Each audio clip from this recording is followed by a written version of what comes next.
Bien, hermanos, buenos días. Buenos días. Vamos a orar. Voy a pedir que podamos tomar nuestro asiento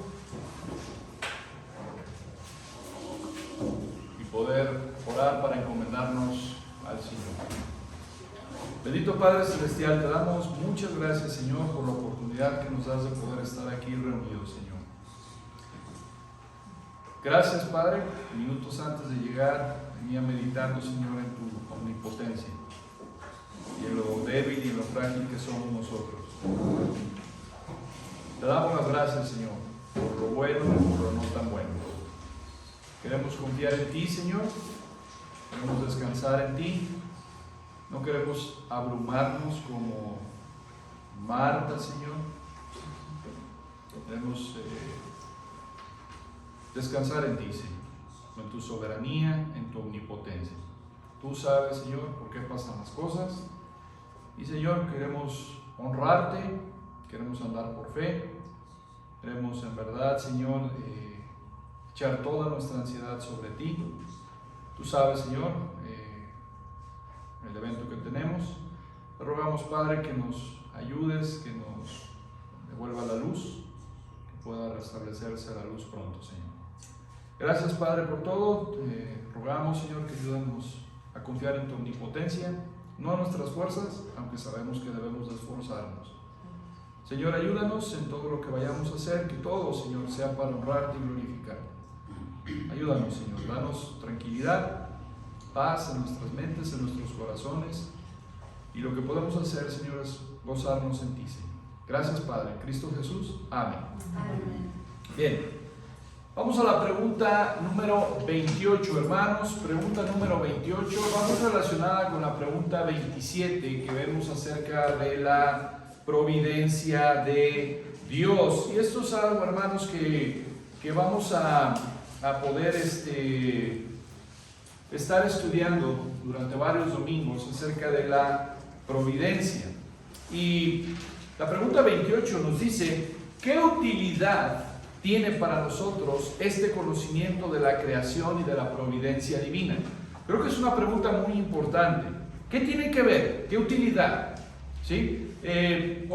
La providencia de Dios tiene que ver con el sustento de Dios, con la provisión de Dios, pero ¿qué tiene que ver conmigo? ¿Sí? O sea, hace una pregunta de manera muy práctica para poder aplicarla en el día a día. La respuesta es la siguiente: que en toda adversidad tengamos paciencia. Y creo que hoy podemos empezar a aplicar y poder vivir lo que es la providencia de Dios. En toda adversidad tengamos paciencia. Y en la prosperidad seamos agradecidos. Y tengamos puesta en el futuro toda nuestra esperanza en Dios. Nuestro Padre fidelísimo, sabiendo con certeza que no hay cosa que nos pueda apartar de su amor, pues todas las criaturas están sujetas a su poder, de tal manera que no pueden hacer nada sin su voluntad. Me gusta mucho la respuesta. En toda adversidad tengamos paciencia. En la prosperidad seamos agradecidos, sabiendo y reconociendo que de todas las cosas es de acuerdo a su voluntad. Entonces, en esta pregunta vamos a ver tres cosas. Número uno, ser paciente en la adversidad. Número dos, estar agradecido en la prosperidad. Hermanos, hay algo muy importante. Y la tercera, antes de decir esto, tener esperanza firme para el futuro. Hoy en día, alguien puede estar pasando por momentos adversos, puede estar pasando por prosperidad. Entonces, ¿cuál es la actitud en medio de la adversidad? Paciencia. ¿Cuál es la actitud en medio de la prosperidad? Agradecimiento. Personalmente, bueno, déjenme hacer una pregunta. ¿Cuál de ustedes creen que sea más peligroso para un cristiano? ¿La adversidad o la prosperidad? Es una buena pregunta. ¿Cuál creen que sea el tiempo más peligroso para un cristiano? ¿La adversidad o la prosperidad? ¿Por qué? Te olvidas de Dios. Te olvidas de Dios. En la prosperidad te olvidas de Dios. Y en la adversidad estás clamando a Dios, ¿verdad? Estás clamando a Dios, nos acordamos de Dios. Cuando tenemos prosperidad no nos acordamos de Él. Tenemos una actitud muchas veces arrogante, muchas veces autosuficiente. Y en la adversidad es cuando empezamos a clamar a Dios. Entonces, vamos a poder ver de qué nos sirve la doctrina de la providencia. ¿De qué nos sirve la doctrina de la providencia? ¿Qué ventajas tiene estudiar esta doctrina? ¿Qué ganamos? ¿De qué beneficio es saber que Dios ha creado los árboles, los cielos, las montañas, el agua? ¿Cómo te ayuda a saber que Dios te ha dado la comida, la bebida, la ropa, tener padres, tener hijos? ¿Qué te beneficias con todo ello? La doctrina de la providencia será para apartarme del pecado. La doctrina de la providencia será que te aparta de las cosas pecaminosas, o te ayuda a derramar tu corazón delante de Dios con todos los problemas y desafíos que tenemos. Desde que nos levantamos, hermanos, tenemos problemas y desafíos que tenemos que lidiar día con día. Día con día. ¿Lo llevas todo al Señor? Mire una cosa, la doctrina de la providencia de Dios te hace más dependiente de Él. Te hace más dependiente de Él. Te hace más dependiente de Dios. Y creo que podemos beneficiarnos de esta doctrina. De saber que aun cuando nosotros estamos criando a nuestros hijos, la providencia de Dios está presente. Eso es algo en lo cual podemos descansar. También, por ejemplo, los hermanos mayores, los adultos mayores, en medio de las enfermedades, en medio de la vejez, te hace más dependiente de Dios. Te hace más dependiente de Dios. ¿Y por qué digo que esta doctrina nos beneficia? Por esto, hermanos. A menudo queremos ser nuestros propios dioses. Queremos ser nuestros propios dioses. Queremos ser nuestros propios proveedores. Nos olvidamos de Dios. Creemos que es por nuestra inteligencia, por nuestra capacidad, por nuestra sabiduría, por nuestra entrega, por nuestro trabajo, y olvidamos a Dios y creemos que todo lo bueno que pasa es porque nosotros no lo merecemos, hemos trabajado para ello. Y eso es una mentira muy sutil que muchas veces está muy arraigada en nuestros corazones. Y decimos, todo lo que tengo es porque yo lo he trabajado, lo he estudiado, lo he ganado. Y ahí es donde guardamos en nuestro corazón el ser nuestros propios dioses, el ser nuestros propios proveedores de las cosas. Queremos que la providencia de Dios salga de las manos de Dios y salga de nuestras manos, o sea, tenerlas nosotros en nuestras manos. O sea, nosotros somos nuestros propios proveedores de las cosas que tenemos. Más aún, muchas veces la educación que recibimos en casa nos alienta directa o indirectamente a eso, ¿no? Tienes que trabajar, tienes que ganártelo, tienes que estudiar, esforzarte por eso. Entonces, en nuestras mentes, en nuestro subconsciente se guarda que nosotros somos nuestros propios proveedores. Ahora, eso no está mal. Lo que está mal es que dejamos siempre fuera a Dios. ¿Sí? Lo que está mal es que siempre dejamos fuera a Dios. Muchas veces, hermanos, debemos de tener mucho cuidado en la educación cuando nosotros estamos con nuestros hijos, educando a nuestros hijos. Porque por una parte enseñamos que el esfuerzo de cada uno de nosotros debe de ser en proporción a lo que estás obteniendo, y a Dios muchas veces lo confinamos solamente en la iglesia, en el templo. ¿A qué voy con esto? No es malo enseñar a nuestros hijos que deben de esforzarse, pero siempre tiene que estar acompañado con la doctrina de la providencia de Dios. ¿Sí? Lo que es malo es fomentar en ellos ese humanismo, ese egoísmo, y no reconocer a Dios. No reconocer a Dios. Entonces, ¿por qué? Porque siempre estamos tratando de controlar las cosas nosotros. Y se nos olvida que Dios es quien controla. Y cuando las cosas no salen bien, esto causa un cortocircuito en nuestra cabeza. ¿Pero por qué si yo me esforcé? ¿Pero por qué si yo trabajé? ¿Pero por qué si esto? Y no cuadra en nuestra cabeza la providencia de Dios. Y yo creo que muchas veces nos ha pasado. ¿No es cierto? Muchas veces nos ha pasado. Y nos preguntamos, ¿pero por qué? Y no entendemos, y no entender esto nos hace entonces también decir, Dios es injusto. Porque en nuestra mente no entendemos la providencia de Dios. ¿Por qué? Porque nuestro corazón carnal, el corazón quiere ser Señor y Dios, y no reconoce al Dios de la Biblia como soberano. Otras veces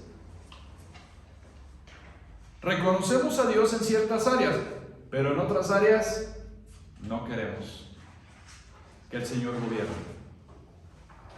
No queremos doblegarnos ante los tratos de Dios. Sí, Dios, tú eres mi Dios mientras me proveas, mientras me des alimento, mientras me des, tú eres. Pero lo decimos solamente de palabra. Muchas veces, hermanos, podemos caer también en una especie de misticismo o tener a Dios como un amuleto de la buena suerte. ¿A qué voy con esto? Ve este ejemplo. Yo vengo a la iglesia, alguien puede decir, para que me vaya bien en la semana. Sé que el día que no venga a la iglesia, esa semana me va a ir mal, en su opinión. Por eso vengo a la iglesia. Porque Dios me ha dado, porque Dios me dio trabajo, porque entonces vengo a presentarme delante de Él, y para que la próxima semana también me dé trabajo. Eso no es confiar en la providencia de Dios. Eso es querer abusar de la provisión de Dios. Porque yo me pregunto, y ha pasado, el día o la semana o el mes que no le dan, ¿qué pasa? Dejan de venir y se enojan contra Dios. Se enojan contra Dios. Y lo que demuestra todo esto, hermanos, es que nuestra fe no es fuerte. Nuestra fe no es fuerte. Y empezamos a preguntarnos ¿por qué? Y empezamos a preguntarnos ¿por qué? Hermanos, déjenme darle un ejemplo. Voy a dar varios ejemplos en la Biblia de esto. Asaf, ¿se acuerdan de Asaf? ¿Quién es Asaf?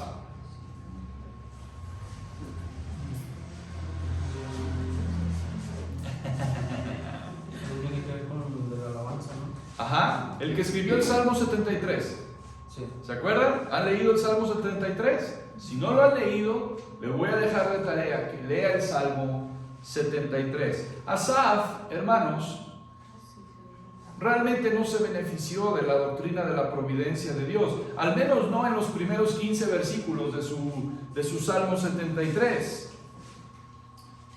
Asaf era un querido hijo de Dios, pero en un momento quitó la mirada de Dios para poder empezar a mirar a su alrededor. Y hermanos, no critico a Asaf. Asaf es un espejo de lo que somos nosotros. Por eso digo, cuando se sienta así, recurra a la Escritura. Vaya al Salmo 73, léalo. Lea versículo por versículo, medítelo. ¿Por qué? Porque empezó a voltear a ver a los demás y se dio cuenta de que los malvados prosperan. Y cómo duele eso. Ver que los impíos, que los malvados prosperan. Y quien diga que no le duele, pues que me diga cómo. Muy bueno. Que me diga cómo, porque los malvados eran ricos, tenían dinero, tenían posesiones, les iba bien, estaban a gusto, disfrutaban de la vida.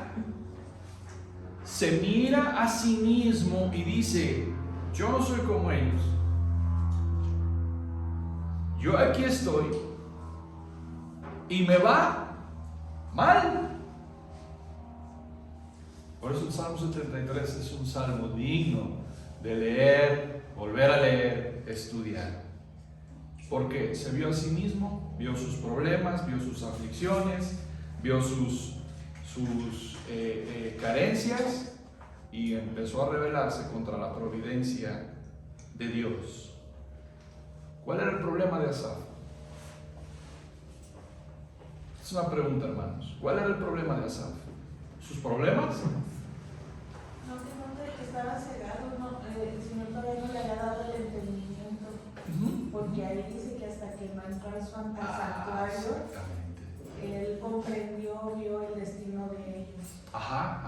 Hermanos, el problema de Asaf no eran sus pruebas, no eran sus tribulaciones, no eran sus pruebas, sino su propio corazón. El problema de Asaf, como el problema de nosotros, cuando volteamos y vemos a otros que están prosperando. Y hermanos, eso es algo que todos lo podemos ver, ¿no es cierto?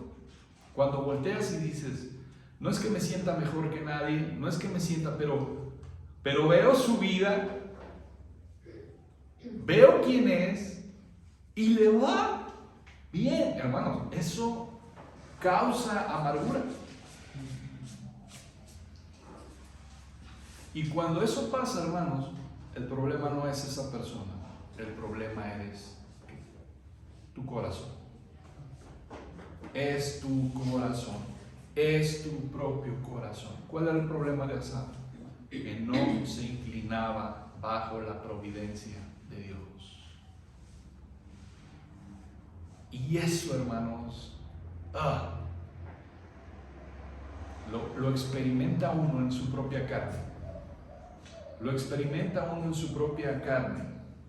¿Por qué? Porque Asaf, usted ve los primeros 15 versículos, lo que estaba pensando es que Dios estaba equivocado. Y hermanos, claro, nosotros leemos el Salmo 73 y visto desde acá, ¡ay, Asaf! ¿No? Pero, por ejemplo, ahí en el momento de Asaf, o sea, con nosotros, yo te puedo decir, si tengo ese entendimiento de que debo de guardar mi corazón y de que nadie es mejor ni peor que yo. Pero ¿cómo le podemos hacer a ellos? Yo tengo el entendimiento y aún así sigo teniendo sus pensamientos y los sigo sintiendo. Muy bien. Es que dices: tengo el entendimiento, pero quizás no tenemos el entendimiento correcto. No, es que sí hay gente que es peor que uno. No es que sea igual, es que hay gente que es peor que uno. Y el problema es que le va mejor a ellos que a uno. Eso es una realidad. Esa es una realidad. Por eso estoy diciendo, el problema es que pensó que Dios estaba equivocado. Cuando nosotros vemos esa situación en otras personas que les va bien, estamos quitando de vista y estamos diciendo, Dios, estás equivocado. Lo primero que tenemos que entender es que cuando pasa esta situación, en nuestro corazón estamos diciendo, aunque no lo digamos, pero realmente eso significa, Dios, estás equivocado. ¿Por qué? Porque le va bien a Él, sabiendo quién es. ¿Y por qué me va a mí como me va? Entonces, ya de ahí de entrada, lo que estamos diciendo, Dios, estás equivocado. Es como si le dijéramos, le estás dando al que no le debes de dar. Exactamente, le estás dando al que no le debes de dar. Y nos entra la envidia. Sí, claro, nos entra la envidia, la codicia, el resentimiento, todo eso. Entonces, de ahí es, ya el problema no es tanto con las personas, sino con Dios. Porque entonces no estamos confiando en la providencia de Dios. Ahí está el error. No estoy confiando en la providencia de Dios. Vean conmigo, vamos a ir al Salmo 73.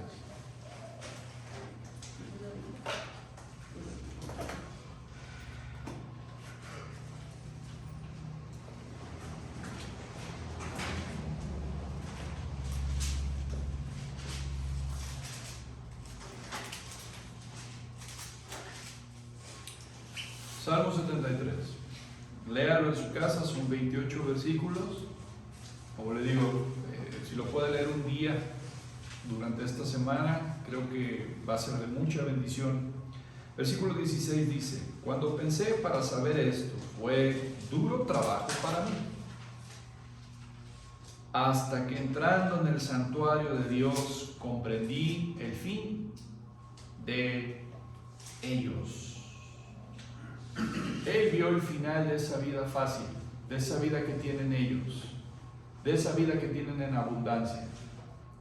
Y hermanos, vuelvo y repito, es difícil y más cuando tienes a un esposo o a una esposa que todavía le echa más sal a la herida. ¿Ya ves? Tú que estás en la iglesia, tú que estás ahí sirviendo a Dios, ve a fulanita o ve a fulanito que no sirven a Dios y que están mejor de salud que tú.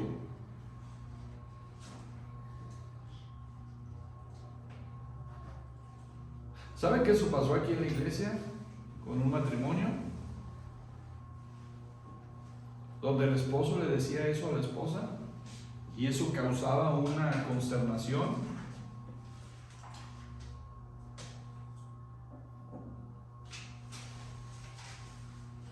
No es fácil, por eso el versículo 16 dice: cuando pensé para saber esto, fue duro trabajo para mí. Es duro, es difícil, no es algo muy sencillo, no lo es.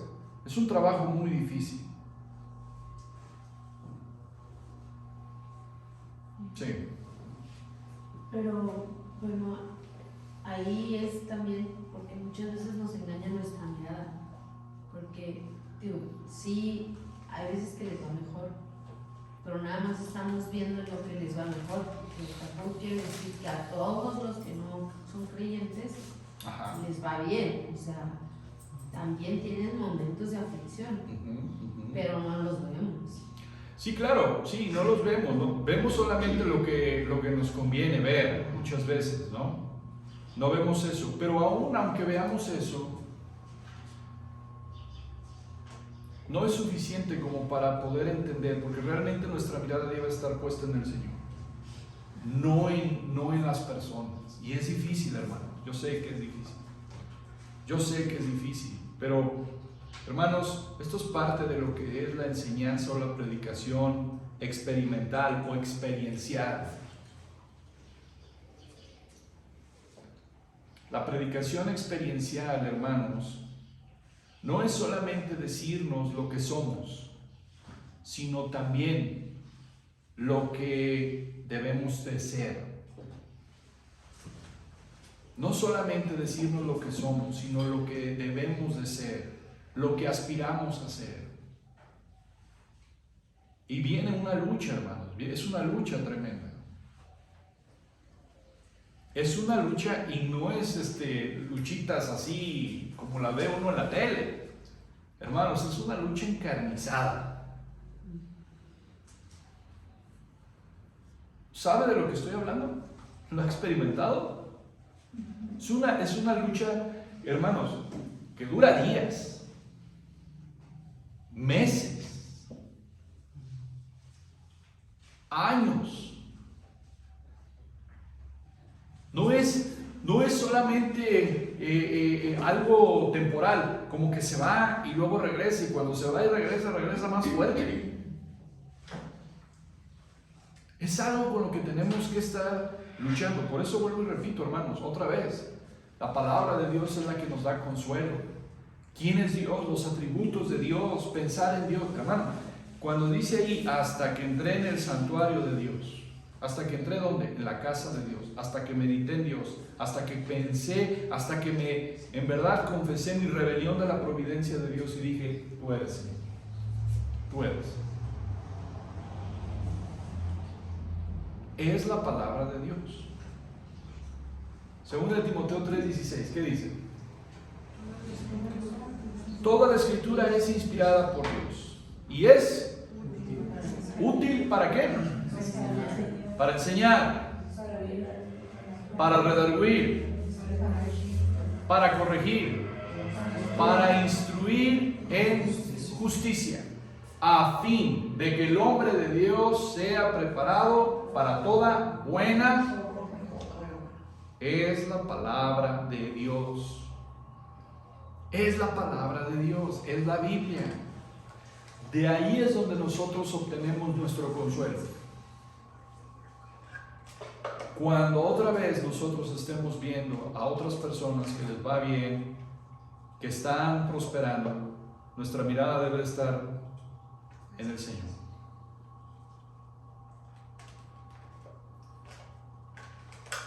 A los que aman a Dios, todas las cosas les ayudan a bien. Hermanos, ¿no te has puesto a pensar que muchas veces, no porque Dios no lo sepa, Dios lo sabe, pero nosotros tenemos un corazón engañoso? Hermanos, amar a Dios en la prosperidad, cualquiera lo hace. ¿No es cierto? Dame, Dios, y tú eres mi Dios. Mientras me des, eres mi Dios. ¿En qué estamos poniendo nuestro amor, nuestra fe? ¿En lo que nos dé Dios?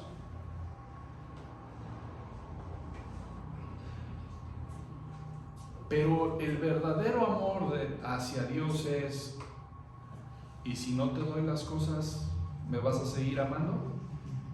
¿O no me vas a seguir amando? Si al otro le va bien y tú no te va bien, ¿me vas a seguir amando o no me vas a seguir amando? Bendito sea el Señor. Hágase la luz. Bendito sea el Señor. Gracias al Señor. En esta circunstancia lo único que nos queda es decir gracias a Dios que tiene paciencia conmigo como la tuvo conmigo. Claro. Tiene conmigo. Claro. Hay muchas cosas, o sea, decir la paciencia que tuvo conmigo, la paciencia que tiene con él, pero hermanos, es que volvemos a lo mismo. Venga conmigo, cada vez que pase esto en tu corazón, es la escritura, hermanos. Venga Efesios, capítulo 1.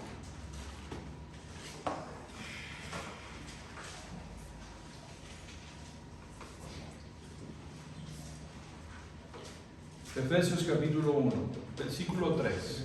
Efesios 1:3 dice: bendito sea Dios y Padre de nuestro Señor Jesucristo. ¿Que nos qué? Que nos bendijo con toda bendición espiritual. Hermanos, ¿qué quiere decir esto? ¿Qué quiere decir esto?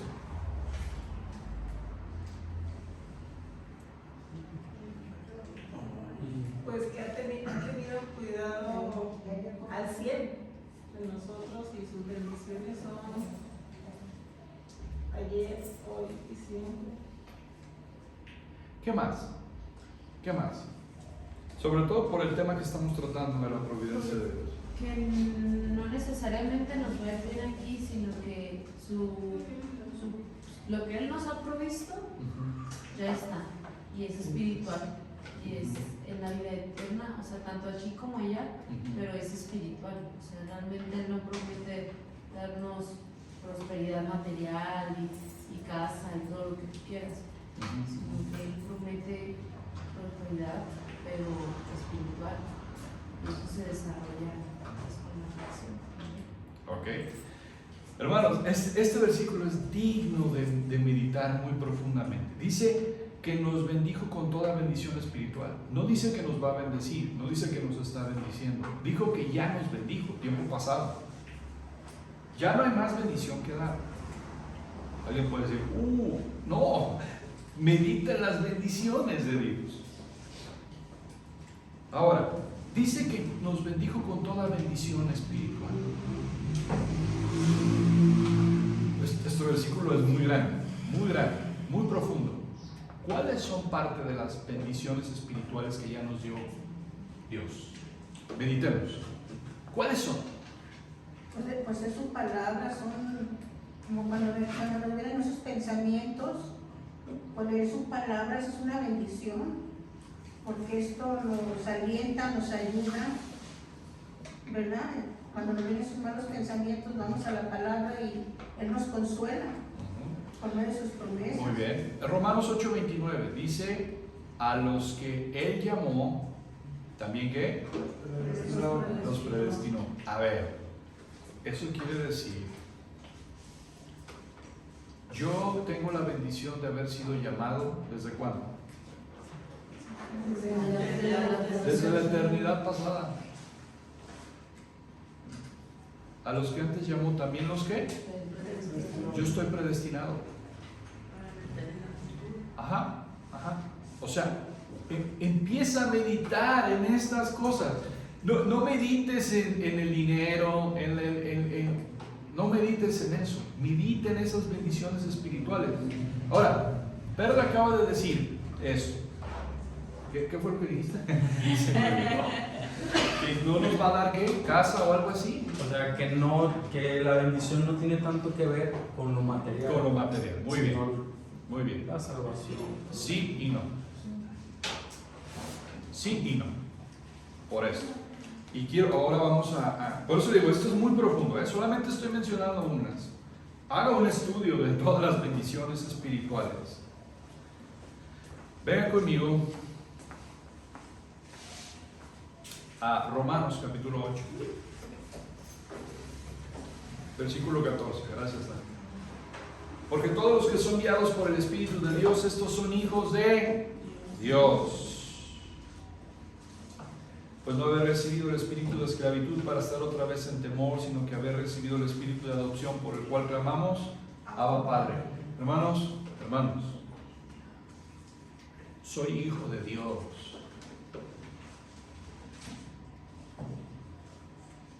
Abraham, no temas, Abraham, yo soy tu escudo y yo soy tu galardón, que es sobremanera grande.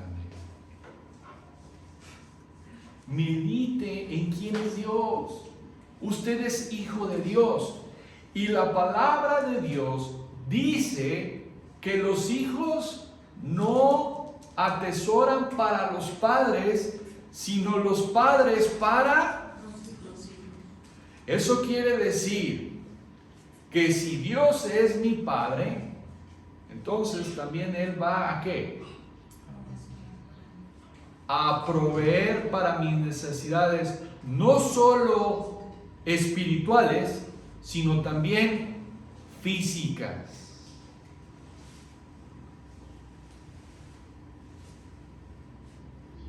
Ahora, no estoy enseñando, no quiero que me confunda, la prosperidad, ¿sí? Pero Dios es fiel, Dios no es mentiroso. Y Él tiene cuidado de sus hijos. Porque Dios es Padre de los que son sus hijos, no de todos. Quiero hacer esa salvedad. Juan 1:12. A los que le recibieron, les dio potestad de ser hechos hijos de Dios, los cuales no son engendrados ni de carne ni de sangre, sino de la voluntad de Él. Entonces, los hijos de Dios saben que su Padre va a proveer para ellos. Ahora bien, el problema viene que muchas veces como hijos somos hijos berrinchudos. ¿Y qué pasa, por ejemplo, sobre todo en los niños? Cuando nosotros fuimos niños y en la escuela, vemos que un niño trae un juguete y ¿qué queremos? Igual. Papá, mamá, cómprame el juguete porque todos traen ese juguete.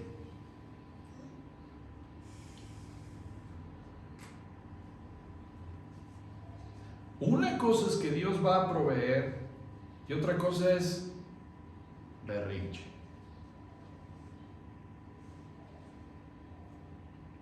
¿Sí? ¿Estamos claros con esto?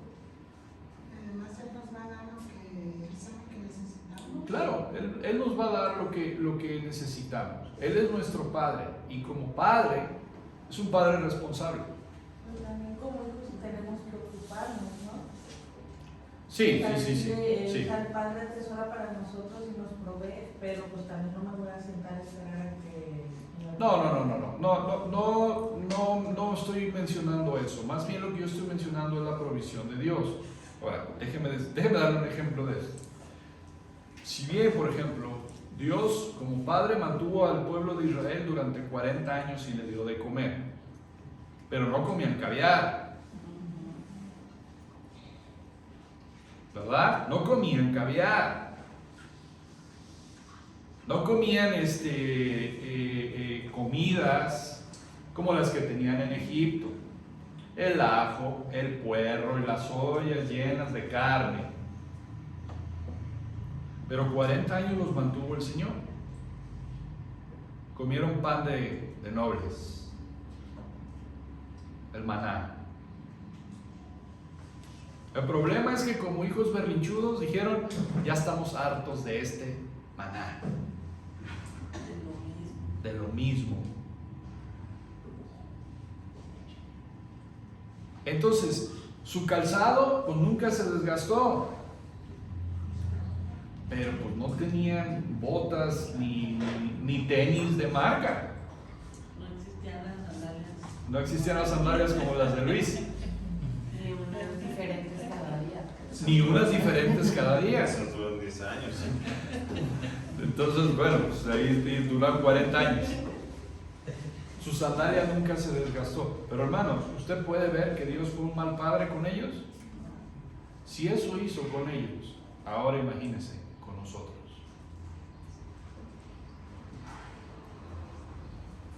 Por eso, hermanos, a mí me gusta mucho la clase de los martes. Porque nos hace pensar mucho en Dios. Y eso es lo que debemos de entender, hermanos. Debemos de pensar en Dios. Cuando veas a otras personas, deja de pensar en otras personas, piensa en Dios. Y la palabra de Dios dice dar gracias en todo, por lo bueno y lo no tan bueno. Es algo que me enseñó mi mamá desde niño, a dar gracias a Dios por todo, por lo bueno y lo no tan bueno. Normalmente no somos agradecidos con Dios cuando las cosas van mal. Ahora, el problema es este, hermanos. Podemos dar gracias a Dios de labios para afuera, pero en el corazón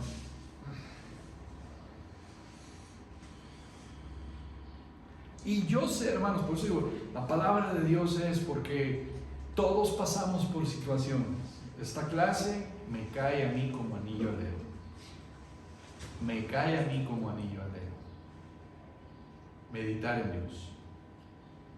Cuando veamos que el impío prospera, cuando veamos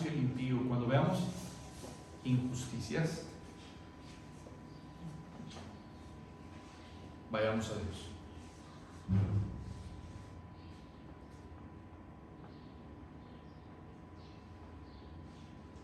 Mira, déjame darle un ejemplo.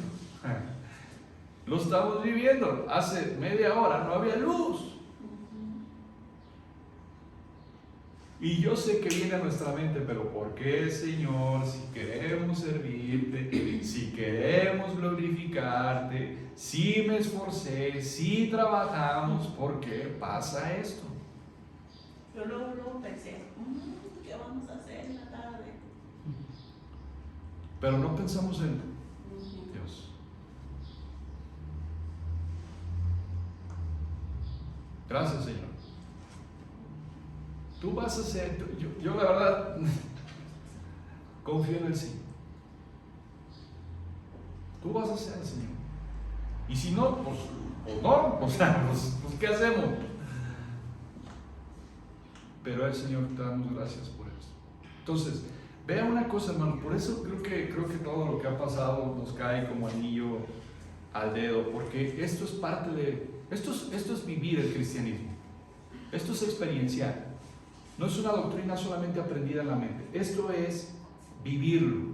No solamente la predicación es decirle a las personas lo que son, sino también lo que deberían de ser,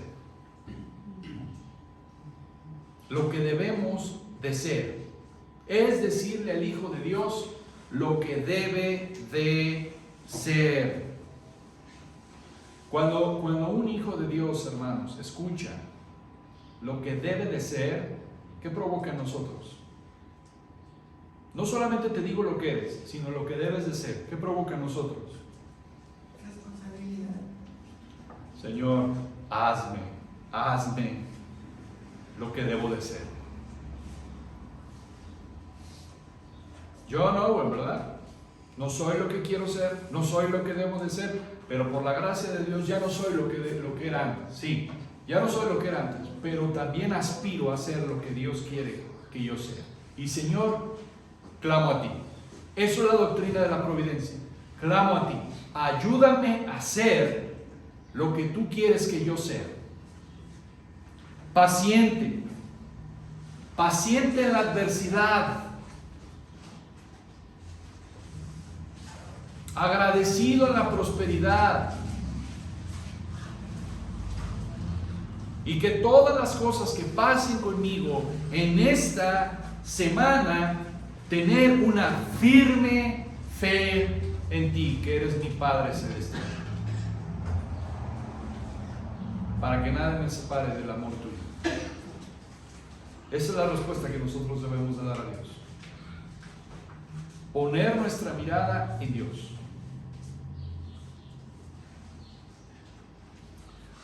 Hermanos, cada vez que te sientas que a otras personas les va bien, Romanos 8:1, ninguna condenación hay para los que están en Cristo Jesús.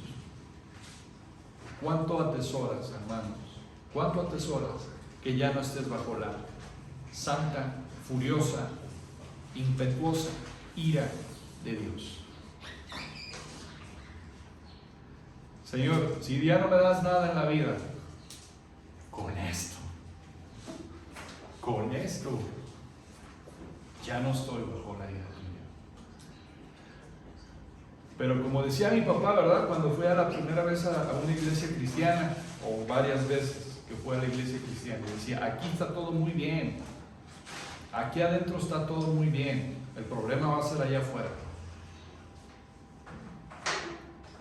Sí, aquí ya en Cristo ya no eres condenado, ya no estás bajo condenación porque estás en Cristo Jesús, sí, pero allá afuera, cuando te hace falta muchas veces para comer, cuando no traes dinero para comer,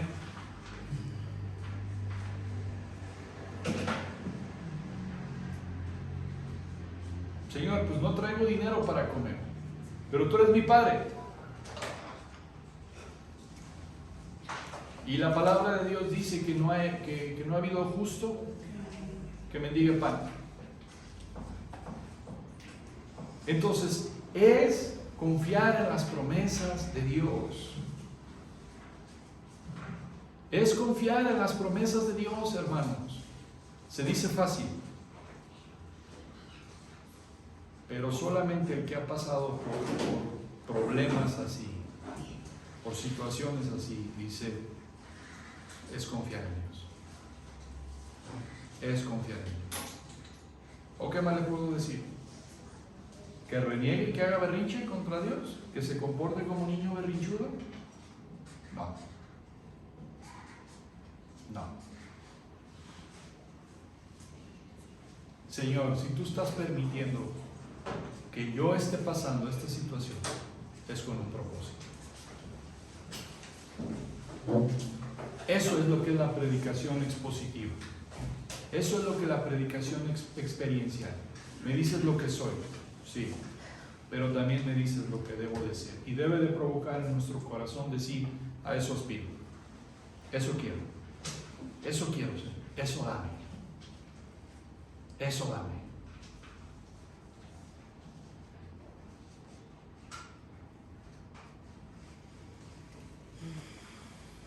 Hay un versículo, no recuerdo ahorita, que dice,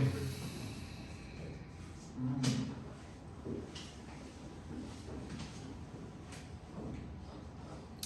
recuerdo ahorita cómo dice un versículo, pero es un versículo, está en los Salmos, que dice, bueno, se lo debo para otro.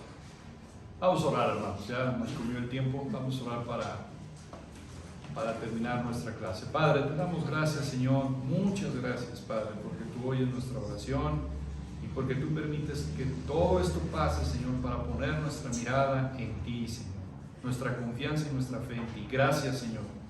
Gracias porque tú eres fiel. Gracias porque tú respondes, Señor. Gracias por todo, Padre. Ayúdanos en todo momento a confiar en ti, Señor. Bendito y alabado seas, Padre, por todo lo que tú eres, por todo lo que nos das y también por todo lo que no nos das, Señor. Te doy gracias, Padre, por las oraciones que respondes. Y también te doy gracias, Padre, porque respondes todas nuestras oraciones. Y a veces es sí, y a veces es no, y a veces es espera. Y te doy gracias porque cuando respondes que no, Señor, en tu providencia, en tu sabiduría, tú sabes por qué las cosas, Señor. Queremos descansar en ti. Queremos regocijarnos en ti. Queremos que Cristo sea nuestro reposo, Señor.